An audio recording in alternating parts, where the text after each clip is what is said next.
नमस्कार, उत्तराखंड के बुलेटिन में आप सभी का स्वागत है। मैं हूं आपके साथ ऋचा सिंह। बुलेटिन की शुरुआत करेंगे पर उससे पहले एक नजर सुर्खियों पर।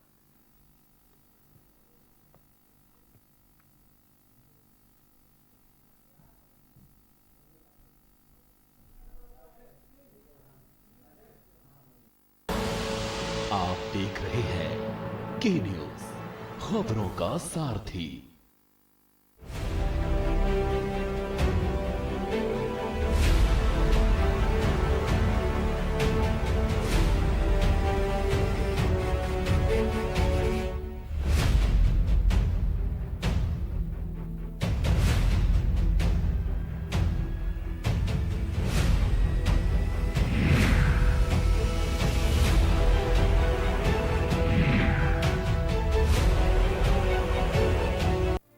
कोरोना संकट काल में के न्यूज इंडिया की देशवासियों से अपील है कि हम जाति धर्म को भूलकर कोरोना को हराने में एक साथ खड़े हों। जरूरतमंदों की मदद करें।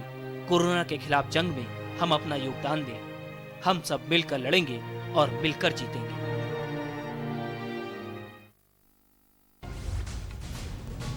महाराष्ट्र के औरंगाबाद में बड़ा हादसा। ट्रैक पर सो रहे मजदूरों के ऊपर से गुजरी मालगाड़ी, 16 मजदूरों की मौत। देश में नहीं रुक रहा कोरोना का कहर। 24 घंटे में 3400 से नए केस बढ़े। संक्रमितों का आंकड़ा पहुंचा 56,000 के पार। उत्तराखंड में भी बढ़े पेट्रोल डीजल के दाम। शराब भी हुई महंगी। कैबिनेट की बैठक में लिया गया फैसला। लॉकडाउन के चलते मजदूर हुए मजबूर। पैदल ही घर तक का सफर कर रहे थे। मजदूरों की सरकार से गुहार। प्रशासन अनजान। उत्तराखंड में प्रवासी मजदूरों की घर वापसी जारी। 31 प्रवासियों ने किया प्रदेश में प्रवेश। सभी प्रवासियों ने जताया सरकार का आभार। और नगर में बेधड़क घूम रहे वन्यजीव। घुड़ट, तेंदुआ, लेपर्ड, कैट बेफिक्री से सड़क पर घूम रहे हैं। भोजन की तलाश में नगर में आए वन्यजीव। आप देख रहे हैं के न्यूज, खबरों का सारथी। खबरों में आगे बढ़ते हैं। दिल्ली में मानव संसाधन विकास मंत्री रमेश पोखरियाल निशंक ने सीबीएसई की बची हुई परीक्षाओं के बारे में जानकारी देते हुए कहा कि बची हुई परीक्षाएं 1 जुलाई से लेकर शुरू होंगी, जो कि 15 जुलाई तक चलेंगी। और क्या कुछ कहा, आइए आपको दिखाते हैं। प्रिय विद्यार्थियों, आशा है कि आप अपनी तैयारियों को अच्छी तरीके से कर रहे होंगे। बहुत दिनों से आपके मन में था कि जो छूटे हुए पेपर हैं सीबीएसई बोर्ड के, वो कब होंगे। और जैसे हमने पहले भी कहा था कि आपको अच्छी सी तैयारी करिए। अब जो सीबीएसई बोर्ड के जो बचे हुए पेपर हैं, चाहे वो हाई स्कूल के हैं चाहे इंटर के हैं, वो बचे हुए जितने भी प्रश्न पत्र हैं वो 1 तारीख से और 15 जुलाई तक, 1 जुलाई से 15 जुलाई तक ये पेपर आपके होंगे। और आपको अच्छा ये अवसर मिलेगा जब आप उसकी अच्छी सी और तैयारी कर सकते हैं।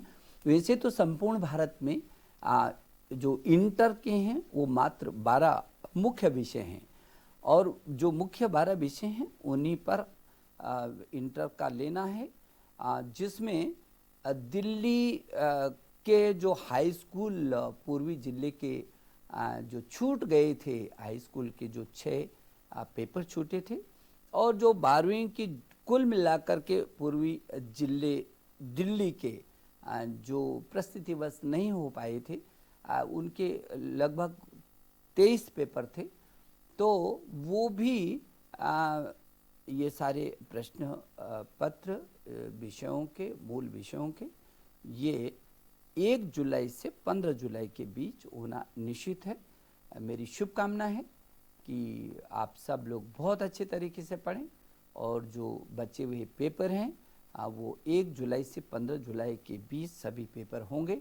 कुछ लोगों की ये शंका है कि क्या सभी विषयों के जो पेपर्स हो गए, क्या उन विषयों के भी होंगे। जो पेपर हो चुके हैं उन विषयों के दोबारा पेपर नहीं होंगे। और वैसे तो 83 प्रश्न पत्र हैं, लेकिन जो वैकल्पिक आपके प्रश्न पत्र हैं उनको आंतरिक मूल्यांकन के आधार पर होंगे। केवल कुल मिलाकर के 29 प्रश्न पत्र बचे हुए हैं जो मूल विषय के हैं। यही 29 मूल विषयों के प्रश्न पत्र 1 जुलाई से 15 जुलाई के बीच होंगे। और आप बहुत अच्छे से मस्ती के साथ पढ़िए। आपके लिए बहुत अच्छा अवसर है। मेरी शुभकामना है कि आपको जो ये समय मिला है इसको और अच्छे से आप संजोएंगे, अच्छे से पढ़ेंगे, मस्ती के साथ रहेंगे और अपने परिवार के साथ उनकी सुरक्षा और अपनी सुरक्षा को देखते हुए अपना समय का भी उपयोग करेंगे और मस्ती के साथ भी रहेंगे। मेरी बहुत शुभकामना आपको। कोरोना महामारी के रोकथाम को लेकर जारी लॉकडाउन से सरकार को राजस्व का भारी नुकसान उठाना पड़ रहा है। लॉकडाउन के कारण यातायात बंद होने से रोडवेज के अल्मोड़ा डिपो को करोड़ों का नुकसान हुआ है। पिछले 1.5 महीने से गाड़ियां खड़ी हुई हैं। बता दें, लॉकडाउन के चलते पिछले 22 मार्च से रोडवेज बसों समेत पब्लिक ट्रांसपोर्ट का संचालन बंद है। यातायात बंद होने से टैक्सी और प्राइवेट बस संचालकों के सामने रोजी रोटी का संकट खड़ा हो गया है। वहीं उत्तराखंड रोडवेज परिवहन निगम को भी करोड़ों का घाटा हो गया है।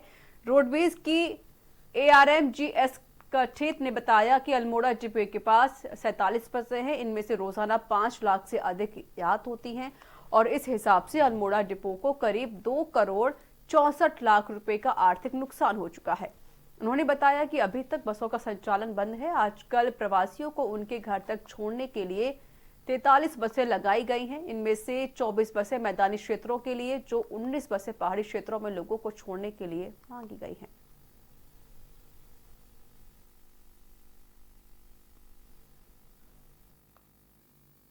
सीमांत क्षेत्र खटीमा के नेपाल बॉर्डर से लगे क्षेत्र मैलाघाट, सिसया, बग्गा चौवन से जो लोग जंगलों के किनारे और आबादी क्षेत्र से दूर रह रहे हैं, उनके लिए सरकारी सस्ते गल्ले का राशन घर घर जाकर वितरित किया जा रहा है, जिसके तहत स्थानीय विधायक पुष्कर सिंह धामी द्वारा सिसया गांव में राशन वितरित कर सभी सस्ते गल्ले वालों को ट्रैक्टर से आबादी क्षेत्र से दूर जंगलों के किनारे राशन बांटने के लिए रवाना किया गया।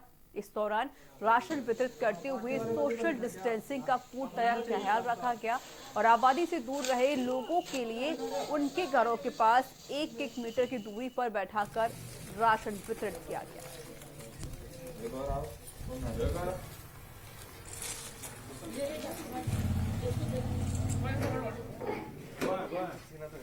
विषम परिस्थितियों में हमारे जो ये राशन के कोटा धारक हैं, उनके द्वारा अपनी सेवाएं लगातार घर घर तक जाकर अपने आप को भी बचाते हुए, लोगों को भी सोशल डिस्टेंसिंग लगातार उनको जागृत करते हुए राशन की सप्लाई की जा रही है।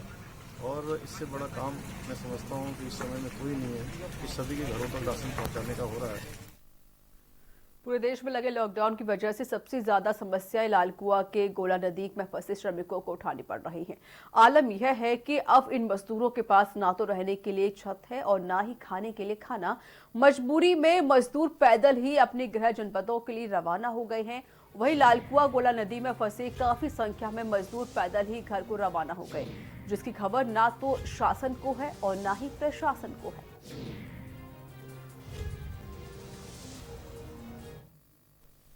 यहाँ लालकुआं गोला गेट में मैं करीबन 2 महीने से फंसा हूँ। मान लीजिए पहले खाने का मिल रहा था तो मैं कुछ नहीं बोला। जब नहीं मिलेगा, जब खाने को नहीं मिल रहा है तो मैं तो आवाज़ उठाऊंगा ही। यहाँ रहने से अच्छा तो खाए भी नहीं मरेंगे, यहाँ भी मरेंगे, कहीं रास्ते में जाकर हम मर जाएं। तो सरकार से मांग करते हैं। हाँ, सरकार से क्या मांग करते हैं? सरकार से यही मांग करते हैं कि जब हमको घर पहुँचाए। घर नहीं पहुंचाएगी तो कहीं यहाँ नदी में भी नहीं पेट भर रहा है, कहीं जाएंगे तो भी नहीं पेट भरेगा। मान लेते कहीं क्वारंटाइन करेगी या लॉकडाउन हम लोगों को 14 दिन रखेगी, तो जहाँ रखेगी सरकार वहाँ तो खाना मिलेगा कम से कम। और पत्थर रात में पड़ता है तो हम लोग किधर जाएगा? और इधर का सरकार है जो हमारी बात सुनता ही नहीं है। हमें कितनी दिक्कतें हैं सर? बहुत दिक्कतें हैं हम लोगों को। कहाँ के रहने वाले सर? बलिया जिला का है हम लोग। क्या चाहते हैं? सरकार से मांग कर रहे हैं। सरकार से हम यही मांग कर रहे हैं कि हमें घर छोड़ा जाए। यहाँ छप्पर भी टूट गया। हाँ, रात है, कितनी परेशानी होती रहने में? बहुत परेशानी होती है सर। रुद्रपुर के उधम सिंह नगर में भी शराब की दुकान खोलने के बाद जिले से सरकार को करोड़ों रुपए का राजस्व प्राप्त हुआ है। जिले में अब तक 117 दुकानों में से 79 दुकान खुल चुकी हैं, जिन दुकानों से सरकार को 2 करोड़ 59 लाख का राजस्व प्राप्त हो चुका है। लॉकडाउन के बाद भारत सरकार से मिली छूट के बाद राज्य सरकार द्वारा शराब की दुकानें खोलने का आदेश जारी करते हुए सभी जिलों में शराब की दुकानों को खोला दिया गया था। तो वहीं जिला आबकारी अधिकारी कैलाश बिंजोला ने बताया कि जिले की 94 दुकानों की पूर्व में नीलामी हो चुकी है।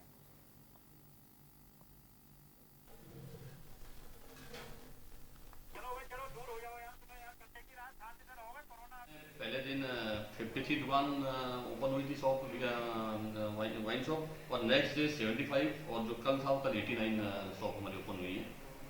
हाँ सर, कितना राजस्व अब तक मिल चुका है? इसमें लगभग 2 करोड़ 58 लाख 90 हजार के आसपास हमें राजस्व प्राप्त हो चुका है। सर इसमें अंग्रेजी और देसी शराब की कितनी दुकानें हैं सर? अंग्रेजी शराब की आपकी 50 दुकान है और देसी शराब की 38 दुकान है और एक बियर शॉप। सर क्या लग रहा है कि इस बार जिस तरह से लॉकडाउन लंबा खींचा था तो राजस्व आने की ज़्यादा संभावना लग रही है? नहीं, ऐसा तो नहीं है। राजस्व निर्धारित है दुकान का। थोड़ा इसमें लॉकडाउन के बाद भीड़ एकदम बड़ी थी, थोड़ा भीड़ लगी। और यह वक्त एक छोटी सी ब्रेक का हो चला है। ब्रेक के बाद जल्द हाजिर होंगे।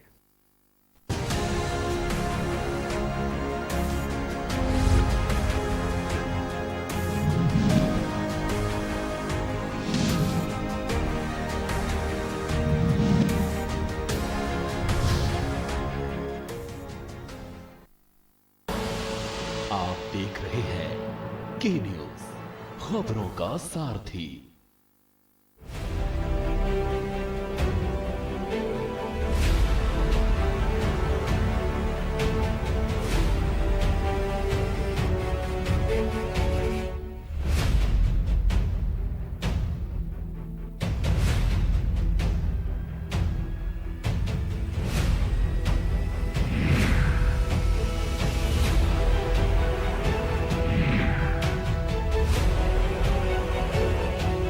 खुदी को आजमाया है तो ये अंदाज आया है, खुदी को आजमाया है तो ये अंदाज आया है।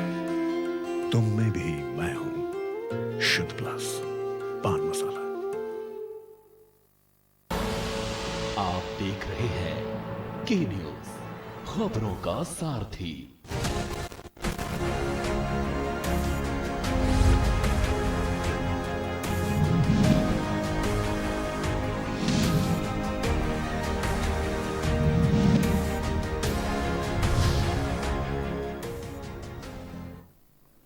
ब्रेक के बाद स्वागत है। खबरों में आगे बढ़ते हैं। उत्तराखंड में आने वाले प्रवासियों की श्रृंखला अब शुरू हो चुकी है। हाल ही में राजस्थान से 219 यात्री उत्तराखंड पहुंचे थे, तो वहीं देर रात गुरुग्राम से भी एक बस में सवार 31 यात्री भी उत्तराखंड में प्रवेश द्वार पर नारसन पहुंचे हैं, जहां मेडिकल टीम ने सभी प्रवासियों का मेडिकल परीक्षण किया, जिसके बाद इन यात्रियों को होम क्वारंटाइन किया जाएगा। प्रवासियों ने उत्तराखंड सरकार का आभार जताते हुए कहा कि उत्तराखंड सरकार द्वारा जारी की गई वेबसाइट पर ऑनलाइन रजिस्ट्रेशन करवाया था। वहीं एसडीएम गोपाल सिंह ने बताया कि सभी यात्रियों की स्क्रीनिंग की जा रही है, इसके बाद उन्हें होम क्वारंटाइन किया जाएगा और आने वाले यात्रियों में कुछ यात्री रुड़की और हरिद्वार के हैं।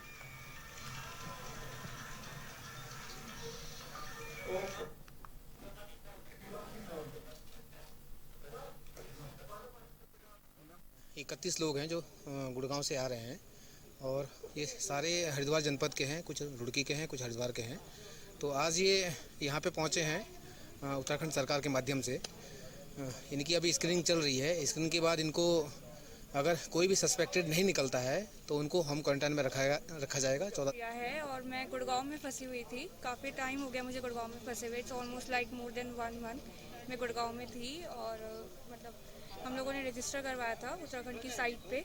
उसके बाद मुझे एक रजिस्ट्रेशन नंबर मिला था एंड मतलब आज मुझे पता चला कि आज बस जाने वाली है, तो मैं बस स्टैंड पहुंची एंड मैंने देखा कि बसें जा रही हैं। तो आई एम रियली थैंकफुल कि उत्तराखंड की गवर्नमेंट ने ये स्टेप लिए। डोईवाला के जोली ग्रांट का देहरादून हवाई अड्डा अब किसी भी तरह की परिस्थितियों और संचालन के लिए पूरी तरीके से तैयार है। देहरादून हवाई अड्डा कोरोना वायरस के बढ़ते प्रभाव के कारण पिछले 40 दिनों से हवाई यातायात के लिए पूरी तरीके से बंद है, लेकिन अब कोरोना का असर उत्तराखंड में कम हुआ है। जिस कारण देहरादून हवाई अड्डा अब सरकार के दिशा निर्देश का इंतजार कर रहा है। एयरपोर्ट के अति आवश्यक एयर सेवा लॉकडाउन के दौरान एयर सेवा के लिए खुला रहा है और देहरादून हवाई अड्डे के निदेशक DK गौतम ने बताया कि भारत सरकार और राज्य सरकार के आदेश के बाद ही एयरपोर्ट की गतिविधियां संचालित होंगी।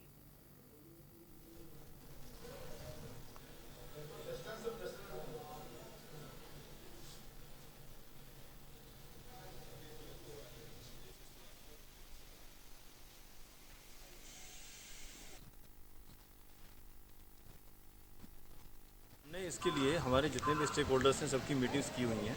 उन सब से हमने वार्तालाप करके डिसाइड कर लिया है कि हमें क्या क्या एक्शन लेना है। जैसे कि पहले हमारे एयरपोर्ट पे बिल्डिंग बहुत छोटी है और पैसेंजर बहुत ज़्यादा होते थे। अब हमने उनके बीच में सोशल डिस्टेंसिंग मेंटेन करनी है।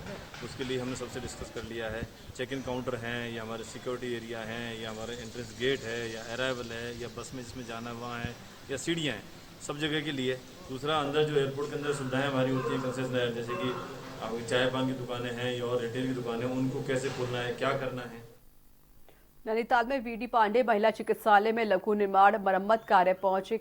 मार्ग इंटरलॉकिंग, टाइल्स लगाने और रैंप बनाने के लिए जिलाधिकारी सबिन बंसल द्वारा जिला योजना से विगत वित्तीय वर्ष में 17.23 लाख की धनराशि आवंटित की गई थी।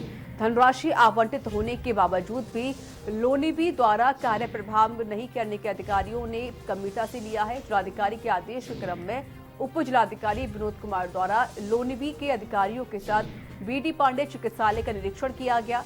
उन्होंने मौके पर मौजूद अधिशासी अभियंता लोनीबी दीपक गुप्ता को निर्देश दिए कि वह आवंटित धनराशि से कार्यों को प्राथमिकता से कराने की कार्रवाई करें।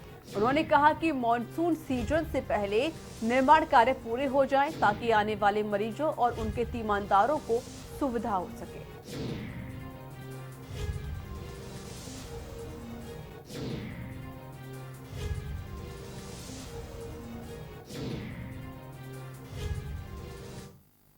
और यहाँ वक्त छोटे से ब्रेक का हो चला है। ब्रेक के बाद जल्द हाजिर होंगे।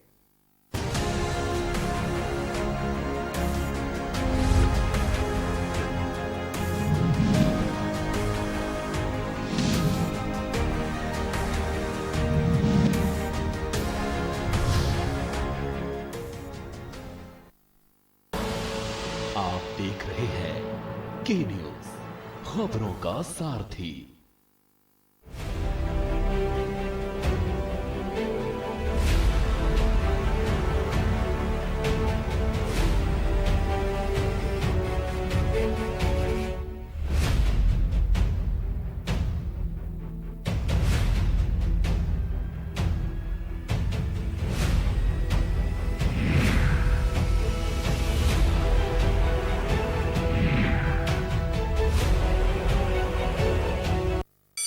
Mount Litra Z School, Unnao, #1 in academics, #1 in sports, best teachers, best result, smart classroom, best transport facility, world class infrastructure के साथ Mount Litra Z School, Unnao। आप देख रहे हैं के न्यूज, खबरों का सारथी।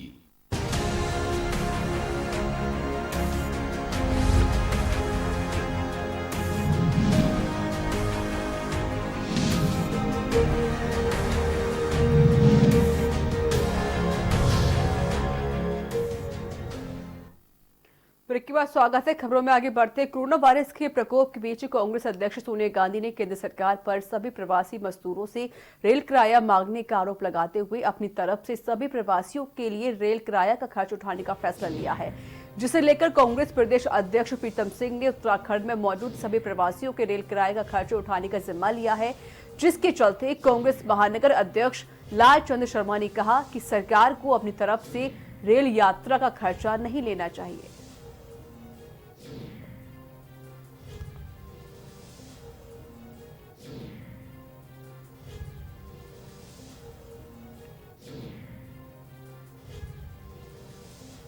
गुजरात में बिना कोविड टेस्ट करे आपने छोड़ दिया, यहाँ से जाने दिया।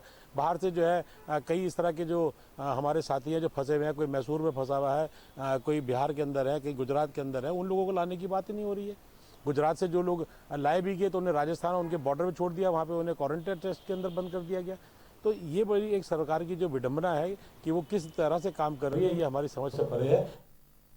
उत्तराखंड के प्रवासियों को ट्रेन से वापस लाने पर उनका किराया प्रदेश कांग्रेस द्वारा दिए जाने की पेशकश को उत्तराखंड बीजेपी ने हास्यास्पद बताते हुए कहा कि जब किसी भी व्यक्ति से किराया नहीं लिया जाना है तो कांग्रेस नेताओं की कोरी बयानबाजी जनता को धोखा देने की कोशिश है। बीजेपी प्रदेश उपाध्यक्ष डॉक्टर देवेंद्र भसीन ने कहा कि ट्रेन किसी प्रवासियों को उनके गृह राज्यों में जाने के लिए केंद्र सरकार से जो नीति तय की गई है उसके अनुसार कुल किराए का 85% केंद्र सरकार स्वयं वहन कर रही है और शेष राज्य सरकारें वहन करेंगी। इसी क्रम में उत्तराखंड के मुख्यमंत्री त्रिवेंद्र सिंह रावत द्वारा रेल मंत्री पीयूष गोयल से उत्तराखंड के लिए 12 ट्रेन चलाने का अनुरोध किया गया है और साथ ही राज्य सरकार ने भी साफ कर दिया है कि राज्य के हिस्से का 15% राज्य सरकार वहन करेगी।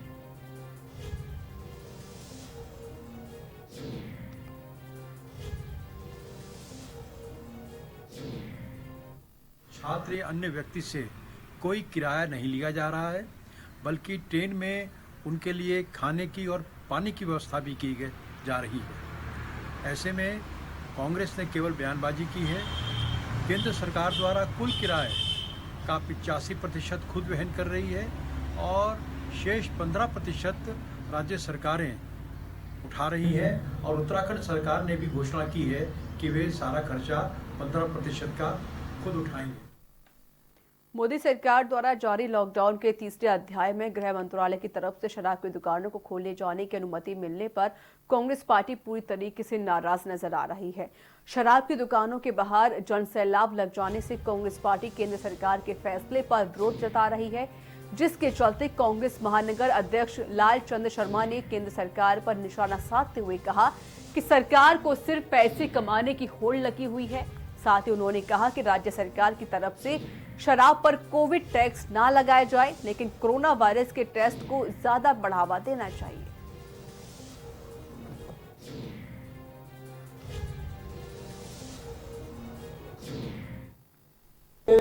लगता है कि सरकार की मंशा सिर्फ पैसा कमाने की है। पहले शराब को खोला, खनन को खोला, लेकिन जो आम जनमानस और जो बेरोजगार आदमी है, चाहे वो ऑटो रिक्शा वाला है, चाहे वो मैक्सी वाला है, चाहे वो टैक्सी वाला है, चाहे वो छोटे छोटे ट्रांसपोर्टर्स हैं जो अपनी रोज़मर्रा की ज़िंदगी से अपना गुजारा करते थे, उनकी तरफ तो सरकार का ध्यान नहीं है। लेकिन शराब माफियाओं, खनन माफियाओं की तरफ ध्यान है, टैक्स लगाने का ध्यान है। कभी जीएसटी लगा दी, कभी नोटबंदी कर दी, कभी और टैक्स लगा दिए। लेकिन हमारा ये कहना है कि सरकार कोविड टैक्स की जगह कोविड के टेस्ट बढ़ाए, टैक्स ना लगाए। देश प्रदेश में चल रहे कोरोना महामारी को लेकर सरकार की ओर से सभी इंतजाम किए गए हैं। तो वहीं राजधानी देहरादून में अल्पसंख्यक आयोग के अध्यक्ष और सीएमआई अस्पताल के सीएमडी डॉक्टर आर.के. जैन ने कहा कि कई अस्पतालों में डॉक्टर नहीं आ रहे हैं। इससे साफ होता है कि कोरोना वायरस का उनको भी भय सताने लगा है। हालांकि उन्होंने कहा कि कोरोना महामारी से किसी को डरने की जरूरत नहीं है और खासकर प्राइवेट अस्पतालों में डॉक्टरों का आना चाहिए और इस महामारी के चलते लड़ना चाहिए। साथ ही उन्होंने कोरोना योद्धाओं को हो रही मारपीट पर भी निंदा की।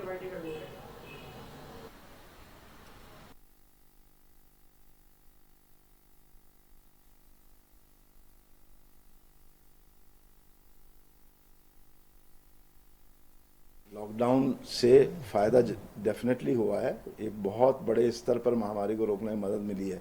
लेकिन यदि हम खोलेंगे नहीं तो इम्यूनिटी डेवलप नहीं होगी। इम्यूनिटी कैसे डेवलप होगी? चाहे सार्स हुआ था पहले, मर्स हुआ था पहले, H1N1 जिसको हम लोग कहते हैं सार्स को, तो उसमें भी अभी भी पेशेंट आते हैं उसके। लेकिन वो क्या है कि अब इम्यूनिटी हमारी डेवलप्ड है, अब हमारे अंदर उसकी एंटीबॉडीज़ डेवलप हैं, तो वो वायरस इतना अटैक नहीं करना है। ये भी कोरोना वायरस ही था। अब ये कोरोना वायरस है, यदि मान लीजिए हम इसको बिल्कुल ही अपने से दूर रखेंगे तो हमारी इम्यूनिटी डेवलप नहीं होगी। और कितने हो रहे हैं, यदि आप देखिए कि परसेंटेज वाइज जो पेशेंट की डेथ है, मुझे नहीं लगता 2-3% से ज़्यादा है। 100 लोगों में कोरोना पॉजिटिव है, 2-3 लोगों में ये जो है रूप ऐसा ले रहा है कि वो जानलेवा सिद्ध हो रहा है। बागेश्वर जिलाधिकारी रंजना राजगुरु के निर्देशन में लॉकडाउन अवधि से बाहरी राज्यों से जनपद में आने वाले प्रवासियों को होम क्वारंटाइन किए जाने, उन्हें उनके गंतव्य तक पहुंचाने और चिकित्सकीय परीक्षण कराए जाने आदि के संबंध में अपर जिलाधिकारी राहुल कुमार गोयल ने बिलोना बस अड्डे से संबंधित अधिकारियों के साथ आवश्यक बैठक की और इस बैठक में अपर जिलाधिकारी ने संबंधित अधिकारियों से कहा कि बाहरी राज्यों से जनपद में आने वाले व्यक्तियों के लिए जिलाधिकारी द्वारा जिन अधिकारियों को जो जिम्मेदारियां दी गई हैं उसको अच्छे तरीके से निभाएं। वे अपने दायित्वों का निर्वहन संवेदनशील होकर सतर्कता के साथ करें। इनमें किसी प्रकार की लापरवाही बर्दाश्त नहीं की जाएगी।